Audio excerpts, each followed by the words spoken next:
Нарматова Атажұрт, Кыргызстан.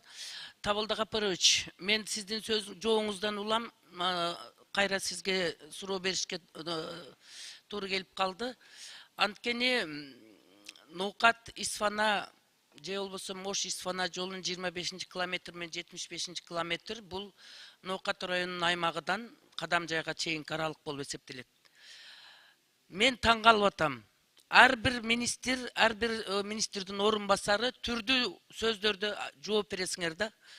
Өткөндө бир министрдин орун басары ушул жогорку кеңештин трибунасынан алтын чакырылыштын жүрүшүндө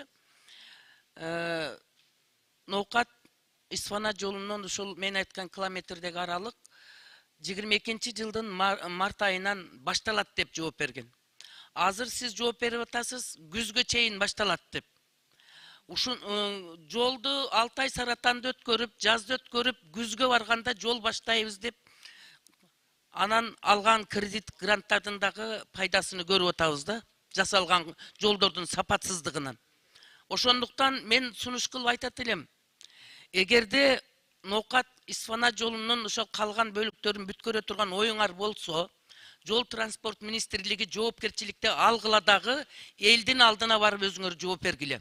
Себеби биз шайлоодо дагы, башка күндө дагы, социалдык сайттарда дагы карапайым элдин суроосуну биз угабыз, жооп бере албайбыз. Жооп берүүчү транспорт министрлиги менен өкмөт. Очойгон кредит гранттарды жолдорго биз дайыма колдоп берип атабыз. Алгыла жолду салгыла, элдиген суроо-талабын канааттандыргыла деп. А жоопкерчилигине келгенде таландыга биз депутаттар калабыз. Биз колубуздан келишинче аткаруу бийлигине жеткирип атабыз. Аткаруунун жол жобосунун кызматта тургандан кийин конкреттүү алгыладагы сапаттуу жолду кургулада.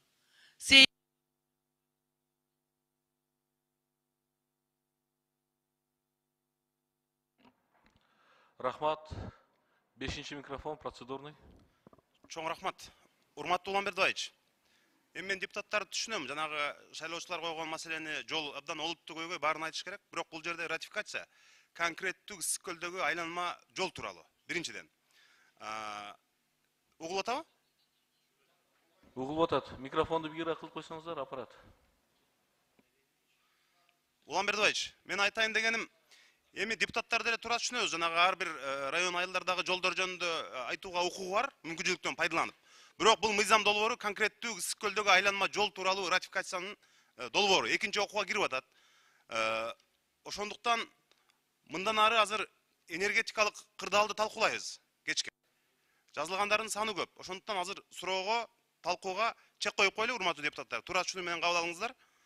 Андан кийин энергетикалык кырдаалды дагы талкуулаганга абдан көп убакыт керек болот. Рахмат. Рахмат. Урматтуу депутаттар, аталган мыйзам долбоору боюнча, ратификация боюнча Жанар Кубанычовичтан сунуш түшүп атат. Суроого жана талкууга чек коюу боюнча урматтуу депутаттар добушка коем, добуш бериңиздер.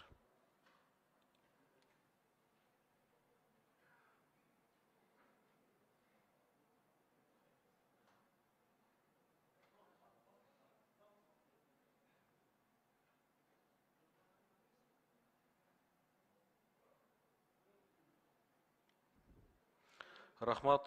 Макул 44, каршы 5, катталды 80, сунуш өттү. Рахмат. Урмат Нарматова Атажұрт, Кыргызстан.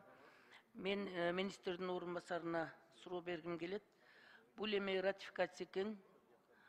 Биздин жолдорубуз ошол кошумча кредиттердин, гранттардын эсебинен курулбаса, өзүбүздүн мүмкүнчүлүгүбүз жок. Ошондуктан мен колдойм. Болгону ошо тендерди туура өткөрүп, мүмкүн болушунча ата мекендик биздин жолчуларыбыз курса жакшы болот эле. Мүмкүн болушунча каражаттагы өзүбүздө калат, айлык алганда жумушчу орундарда өзүбүзгө пайдалуу, ушул жагын карагыла. Анан проценти өтө көп экен, 2% деген биз үчүн өтө оор. Ошон үчүн натыйжалуу пайдаланганга аракет кылышыңар сунуш кылам. Анан мындан сырткары мен учурдан пайдаланып тактап алайынчы. Мен берейин деген сурооду азыр биздин Эмил мырза баштап кетти. Ош Исфана жолундагы 25 километрден 75 километрге чейинки аралыкты сиз өзүңүз жакшы билесиз. 14-жылдан баштап сүйлөшүүлөр башталган. Тилекке каршы 16-жылдан бери ошо ратификация болгондугуна карабастан бүгүнкү күнгө чейин жол курулушу башталбай атат.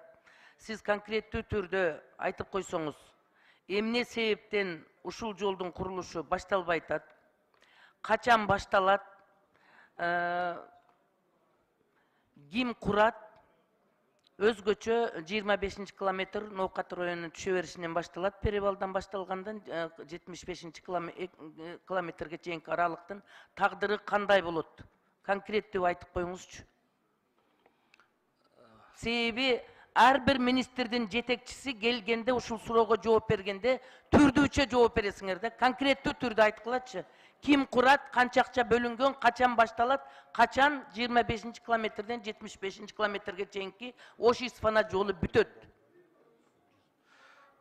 Надира Азимовна, мен жаңыда айтып кеттим, бул Жайка агенттиги менен сүйлөшүүлөр болгон. Бул жерде салык маселеси боюнча баягы ошо макулдашуу болгондо, салык маселесинен бошотуу маселелер калган.